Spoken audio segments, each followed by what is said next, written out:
The Sheikh's challenge was simple. Solve this ancient Arabic riddle and win $1 million. Expert after expert failed for hours. Then a quiet voice broke through the room. It was the housekeeper's daughter. She wasn't supposed to speak. She had no degrees, no credentials. But what she knew would shock everyone in that palace. $1 million to anyone who can answer my question correctly. Sheikh Abdullah's voice echoed through the grand marble hall of his Dubai palace. The billionaire oil magnate had summoned 40 of the most renowned Arabic language experts from across the Middle East. Professors from prestigious universities, linguistic scholars, and even members of the Arabic Language Academy sat in anticipation, their eyes gleaming with confidence. The Sheikh was known for his eccentric challenges, but this time, something felt different. His weathered face carried an unusual gravity as he paced before the assembled experts. Behind him, a massive golden door led to his legendary private library, said to contain manuscripts dating back centuries. I possess a single verse, he began, written in classical Arabic. It appears in no known poetry collection, no historical document, and no religious text. Yet I believe it holds the key to understanding our heritage.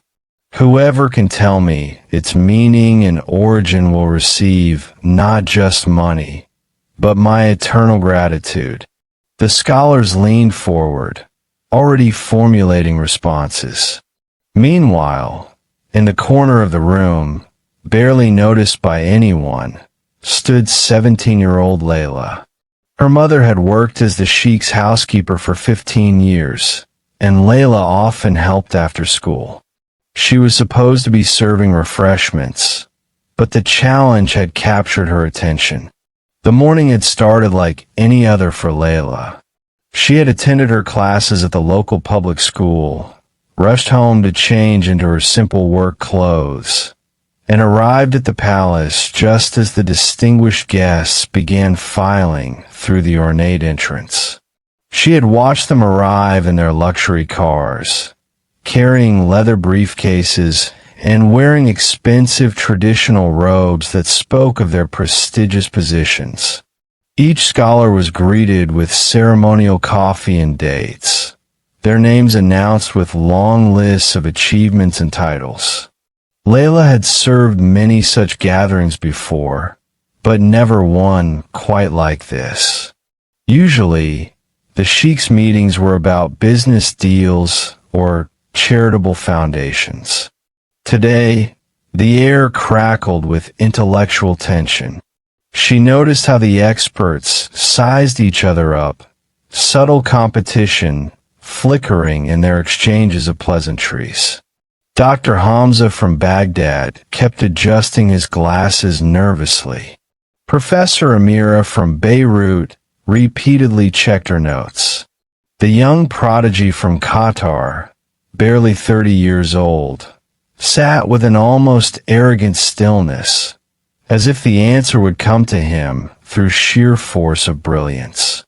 As Layla moved quietly around the room, refilling water glasses and arranging fresh mint leaves, she caught fragments of their whispered conversations. They debated whether the Sheikh's verse might be from the Jahiliyyah period, the pre-Islamic era of Arabic poetry. Some speculated it could be a fragment from the lost works of ancient philosophers. Others wondered if it was connected to the Sheikh's recent archaeological expeditions in Yemen. The girl's own mother, Fatima, had rushed about the palace since dawn, ensuring everything was perfect. She had supervised the cleaning of the marble floors until they gleamed like mirrors, arranged the silk cushions precisely, and coordinated with the kitchen staff to prepare elaborate refreshments. Now, she stood near the service entrance, gesturing subtly to Layla to pay attention to the guests' needs. But Layla found herself increasingly drawn to the Sheikh's words rather than her duties. She had always loved language. While her classmates complained about Arabic grammar lessons, Layla found beauty in the architecture of words, the way meaning could shift with a single diacritical mark. Her grandmother, who had passed away 2 years ago, had filled her childhood with stories told in the old style, with rhythmic prose and classical expressions that few young people understood anymore. Those evenings spent at her grandmother's feet, listening to tales by candlelight when the electricity failed in their modest neighborhood, had given Layla an unusual education that no classroom could provide. Now, as she stood in this magnificent hall, surrounded by the greatest Arabic minds of the generation, she felt an odd sensation. The verse the Sheikh mentioned stirred something in her memory, like a familiar melody heard from far away.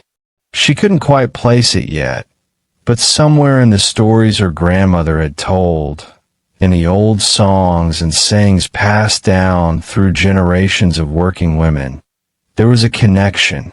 She just needed to remember. One by one, the scholars presented their interpretations. Dr. Rashid, a celebrated linguist from Cairo, confidently declared it was a lost verse from a pre-Islamic poet. The Sheikh shook his head. Professor Yasmin from Damascus argued it was a Sufi mystical text, explaining its symbolism in elaborate detail. Again, the Sheikh disagreed. Hours passed. The interpretations grew more desperate and outlandish. Some claimed it was coded Ottoman correspondence. Others insisted it was a merchant's riddle from the Silk Road era. A few even suggested it was modern fabrication. With each failed attempt, the Sheikh's disappointment deepened. These were supposed to be the finest minds in Arabic scholarship, yet none could unlock the mystery.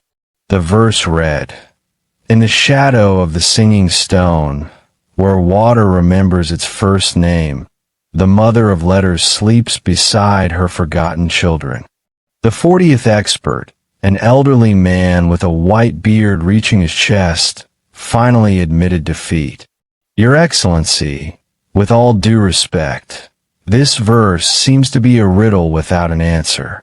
Perhaps it was created specifically to be unsolvable." The Sheikh's shoulders sagged. "Then I have wasted everyone's time," he said quietly. The atmosphere in the hall had transformed completely from the confident energy of the morning. What had begun with eager voices and animated discussions had devolved into frustrated silence. Several scholars sat with their heads in their hands, their pride wounded by their inability to solve what seemed like a simple riddle. The young prodigy from Qatar had left an hour earlier, muttering something about the whole exercise being beneath his expertise. Dr. Hamza had filled 17 pages in his notebook with linguistic analysis, tracing potential etymological roots and dialectical variations. He had cross-referenced the verse with every major Arabic text from the past 14 centuries, searching for similar phrasing or metaphorical structures. His conclusion, delivered with evident embarrassment, was that the verse used a grammatical construction that didn't match any known period of Arabic literary development. It was as if someone had written it deliberately to confuse scholars. Professor Amira had taken a different approach entirely, focusing on the mystical interpretation. She had delivered a 40-minute presentation on how the verse might represent the spiritual journey of the soul, with the singing stone symbolizing divine revelation and the forgotten children representing lost knowledge. She had cited Ibn Arabi, Rumi, and Al-Hallaj, weaving together a tapestry of mystical thought that was impressive in its complexity. Yet the Sheikh had listened politely and simply said, "That is not what it means." 3 experts from the Arabic Language Academy had collaborated, approaching the puzzle as a team. They had debated whether singing stone could refer to a musical instrument, perhaps an ancient lute or oud carved from special rock. They wondered if water remembers its first name was a poetic way of describing a sacred well or spring mentioned in pre-Islamic legend. Their joint presentation had been methodical and thorough, but ultimately, it too had been rejected. As afternoon faded into evening, the Sheikh had ordered more refreshments brought in. Layla had watched the scholar's confidence crumble like sand castles before the tide. Some had become defensive, arguing with the Sheikh that their interpretations were valid even if they weren't what he sought. Others had grown quiet and withdrawn, staring at the verse written in elegant calligraphy on the parchment the Sheikh had displayed. One scholar from Morocco had even accused the Sheikh of playing games with him, suggesting that perhaps the Sheikh himself didn't know the answer and was simply enjoying watching them struggle. The accusation had hung in the air for a terrible moment before the Sheikh had responded with quiet dignity, explaining that his grandfather had spent his final years obsessed with this verse, and that finding its meaning was a matter of family honor, not entertainment. The elderly scholar who finally admitted defeat spoke for all of them. His voice was heavy with regret, not just for failing the challenge, but for the realization that perhaps modern scholarship had become too rigid, too focused on documented sources and established methodologies. As he spoke, several others nodded in agreement. They had become so accustomed to finding answers in books and databases that they had forgotten how to think beyond the boundaries of recorded knowledge.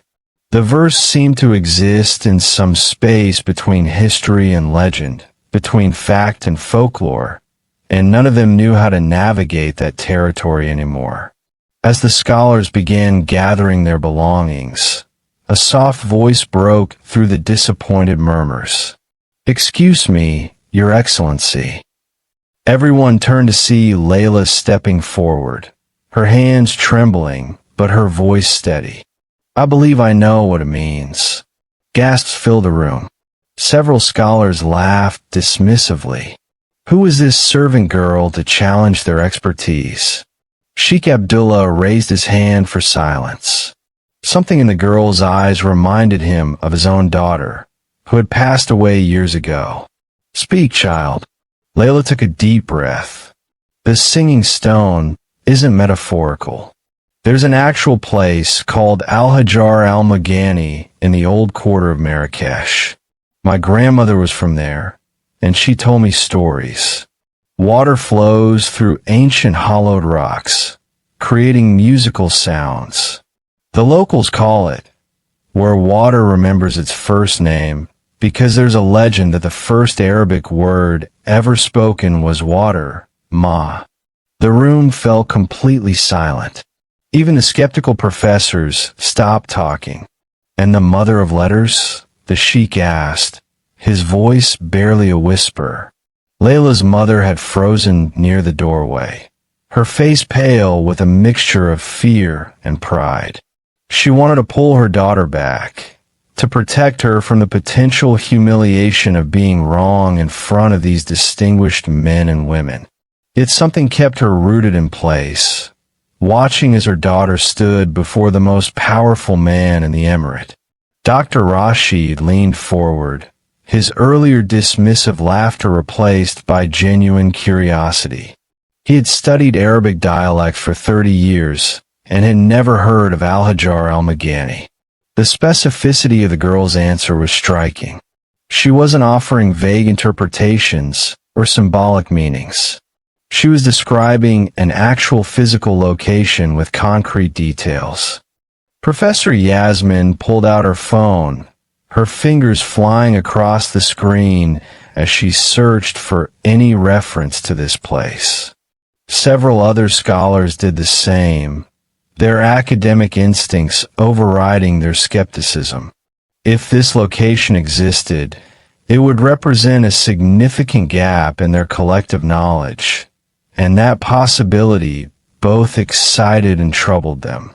The Sheikh had moved closer to Layla now, his eyes searching her face with an intensity that made her want to step back. But she held her ground, remembering how her grandmother had always told her to stand tall, to never apologize for knowing things that others have forgotten. The old woman had been illiterate in the formal sense, unable to read or write, but her memory had been a library unto itself, filled with centuries of oral tradition passed down through generations of women. My grandmother worked as a washerwoman in Marrakesh before she married and moved here, Layla continued, her voice growing stronger as she spoke. She used to take me through her memories like they were rooms in a house. She would describe the streets, the sounds, the smells. The singing stones were near the old textile market, in a courtyard that most tourists never found. She said when she was a little girl, her own grandmother took her there and told her it was a sacred place where the old knowledge lived. One of the younger scholars scoffed quietly, whispering to his neighbor about folklore and superstition. But the elderly scholar who had admitted defeat earlier raised his hand, gesturing for silence. He had spent enough years in academia to know that oral traditions often preserve truths that written records had lost. In his youth, he had traveled throughout the Arab world collecting folk tales for his doctoral research, and he knew that the most valuable information sometimes came from the least expected sources. The Sheikh's hand was shaking now. He walked to his desk and retrieved his grandfather's journal, the leather cover worn smooth from years of handling. He opened it to a page marked with a faded ribbon and stared at a hand-drawn map. In the corner, written in his grandfather's spidery handwriting, were the words Al-Hajar Al-Magani, Marrakesh, Old Quarter, near Souk. She's right, he whispered, his voice cracking with emotion. My grandfather had found the location. He wrote it down, but I never understood the reference. I thought it was just a note about a place he visited, not the answer to the riddle itself. The scholars erupted into conversation, some pulling out their own notebooks, others clustering around the Sheikh's desk to see the journal. Professor Amira looked at Layla with new respect, realizing that the girl had accomplished in moments what they had failed to do in hours. She had bridged the gap between academic knowledge and lived experience, between what was written in books and what was remembered in hearts. Aleph is called the mother of letters in Arabic, Layla continued, gaining confidence. In that specific location in Marrakesh, there's an old cemetery beside the singing stones.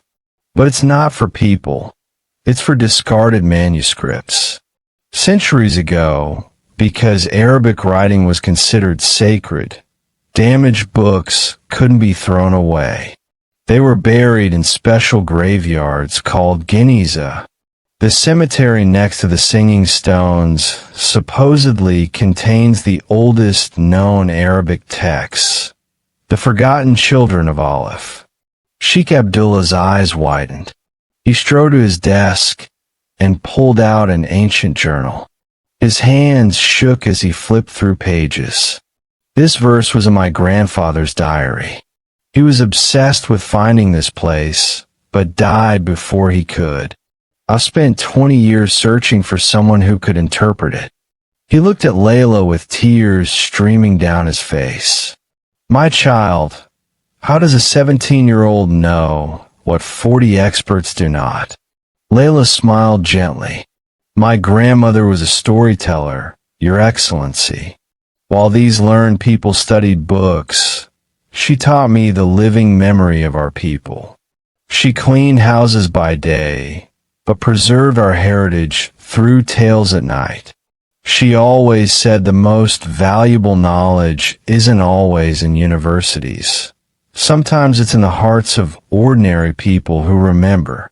The Sheikh lowered himself into his chair, overwhelmed by the moment. He flipped through more pages of his grandfather's journal, and with each turn, more pieces fell into place. There were sketches of archways, notes about water channels, references to manuscript preservation traditions. His grandfather had been so close to understanding, but he had approached it as a scholar, searching through academic sources and archaeological records. He had never thought to simply ask the local people, the washerwomen and laborers and market vendors who carried the neighborhood's living history in their memories. Dr. Hamza removed his glasses and wiped them slowly, a gesture that gave him time to process what had just happened. His entire career had been built on rigorous academic methodology, on peer-reviewed research and documented evidence. Yet here was a teenage girl with no formal training in linguistics or history, who had solved a mystery that had stumped an entire room of experts. The realization was humbling, but also strangely liberating. Perhaps he had been reading the wrong texts all along. Professor Yasmin approached Layla, her earlier competitiveness replaced by genuine admiration. "Your grandmother," she said softly. "What was her name? I would like to document her stories, if any others survive through your family." It was an acknowledgement that scholarship had failed to preserve what simple oral tradition had maintained. The professor felt a pang of regret for all the elderly women she had passed in markets and neighborhoods, never thinking to stop and listen to what they might know. Layla's mother finally moved from her spot by the door, tears flowing freely down her cheeks. She had spent 15 years making herself invisible in this palace, keeping her head down, teaching her daughter to be grateful for the work they had. Never in her wildest dreams had she imagined this moment. Her own mother, who had died in a tiny apartment with nothing to her name but memories and stories, had just been vindicated in front of the most educated minds in the Arab world. The elderly scholar with the white beard approached Layla with slow, deliberate steps. When he reached her, he did something that shocked everyone in the room. He placed his hand over his heart and bowed his head in respect. "You have taught me something today that I should have learned 50 years ago," he said, his voice thick with emotion. "I have spent my life believing that wisdom flows only through formal channels, through universities and publications and conferences. I forgot that knowledge has many mothers, and that the most ancient learning often survives in the simplest vessels." Other scholars began to gather around Layla, asking questions about her grandmother's other stories, about the oral traditions of working-class communities, about what other knowledge might be preserved in unexpected places. The atmosphere had shifted entirely. What had begun as a competitive challenge had become a moment of collective awakening. They realized that in their pursuit of academic excellence, they had created walls between themselves and the very culture they claimed to study. The Sheikh stood again, composing himself. He walked to a cabinet and retrieved an ornate wooden box inlaid with mother of pearl. From inside, he took out a checkbook, but then paused. "Money seems inadequate for what you have given me today," he said to Layla. "You have not just solved a riddle. You have given me back my grandfather's dream. You have shown me that his quest was not in vain, that the answer existed all along, waiting in the memories of people like your grandmother. He wrote the check for $1 million, but his mind was already moving beyond the transaction. This girl represented something more important than a correct answer. She represented a bridge between two worlds that had drifted too far apart. The world of formal education and the world of lived experience. The world of documented history and the world of remembered stories. In her standing there, trembling but certain, was a lesson more valuable than any amount of money could represent. The Sheikh kept his promise.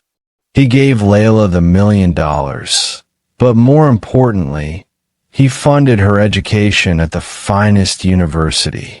He also established a program to document oral histories from working-class families across the Arab world, realizing that true wisdom came from unexpected sources. As for the 40 scholars, they left humbled but enlightened. The greatest lesson wasn't about Arabic linguistics, it was about arrogance. Knowledge without humility is incomplete, and sometimes the most profound answers come from those we least expect. Layla's mother watched her daughter receive the check, tears of pride streaming down her face. The maid's daughter had done more than answer a riddle. She had reminded everyone that wisdom has no social status, and brilliance can bloom anywhere, even in the shadows where servants work unseen. 3 months later, Sheikh Abdullah organized an expedition to Marrakesh. He invited Layla and her mother to accompany him, along with a small team of researchers and historians. When they arrived in the old quarter, following the directions Layla remembered from her grandmother's stories, they found the singing stones exactly as described. Water flowing through the ancient carved rocks created ethereal melodies that echoed through the courtyard. Local residents confirmed that the place had been there for centuries, though most younger people have forgotten its significance. Behind the stones, partially hidden by overgrown vegetation, they discovered the manuscript cemetery. It was smaller than expected, just a walled garden with raised stone markers. But when they carefully excavated with permission from local authorities, they found clay vessels containing fragments of text that dated back over 1,000 years. Some were contracts and letters. Others were poetry and philosophical writings. A few were damaged copies of early Quranic commentaries. Each piece added another thread to the tapestry of Arabic literary history. The discovery made international news. Scholars from around the world came to study the site, and the old quarter of Marrakesh became a center for linguistic research. But Sheikh Abdullah insisted that the project be led by local historians and that any findings benefit the community first. He built a research center there, employing residents from the neighborhood, many of whom were descendants of the washerwomen, laborers, and merchants who had kept the stories alive. Layla enrolled at the American University of Beirut, studying Arabic literature and anthropology. She became known not just as the girl who solved the Sheikh's riddle, but as a bridge between academic scholarship and community knowledge. Her professors were initially skeptical of her unconventional background, but she quickly proved that her grandmother's teachings had given her insights that complemented formal education beautifully. She could read classical texts with technical precision while also understanding the human context in which they were created. During university breaks, Layla worked on the Sheikh's oral history project. She traveled to small villages and urban neighborhoods, sitting with elderly people and recording their stories. She documented traditional songs that contained historical information, folk remedies that revealed ancient medical knowledge, and family legends that sometimes pointed to real historical events. Each interview reminded her of evenings with her grandmother, and she approached every storyteller with the same reverence she had felt as a child listening by candlelight. Dr. Hamza became one of Layla's mentors. The experience in the Sheikh's palace had transformed his approach to scholarship. He began incorporating oral histories into his linguistic research and published a groundbreaking paper on how working-class dialects preserved archaic grammatical structures that had disappeared from formal Arabic. He always credited Layla with inspiring this new direction in his work, and he insisted that his graduate students spend time doing community-based research before they could complete their degrees. Professor Yasmin collaborated with Layla on a book project documenting the stories of Arab working women throughout history. They interviewed hundreds of housekeepers, cooks, nannies, and laborers, recording not just their personal experiences, but the traditional knowledge they carried. The book became required reading in Middle Eastern studies programs across the world, challenging academics to reconsider whose voices they had been listening to and whose they had been ignoring. Layla's mother retired from housekeeping, though the Sheikh offered to keep her on staff in any capacity she wished. Instead, she chose to work at the research center in Marrakesh, using her knowledge of the Old Quarter to help researchers navigate the community. She became an invaluable liaison, someone who could translate not just between languages, but between the world of academia and the world of everyday people. Her presence reminded everyone involved in the project that the goal wasn't just to extract knowledge from communities, but to honor and preserve it in ways that benefited those who had kept it alive. The 40 scholars who had gathered in the Sheikh's palace that day each took different lessons from the experience. Some, like Dr. Hamza and Professor Yasmin, fundamentally changed their approach to research.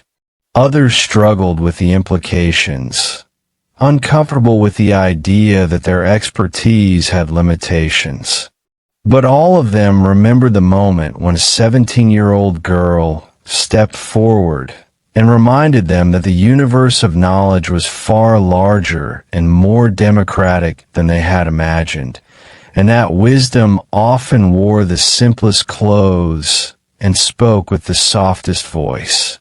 If you found this story inspiring, make sure to like, subscribe, and hit the bell icon so you never miss another powerful video. Thanks for watching.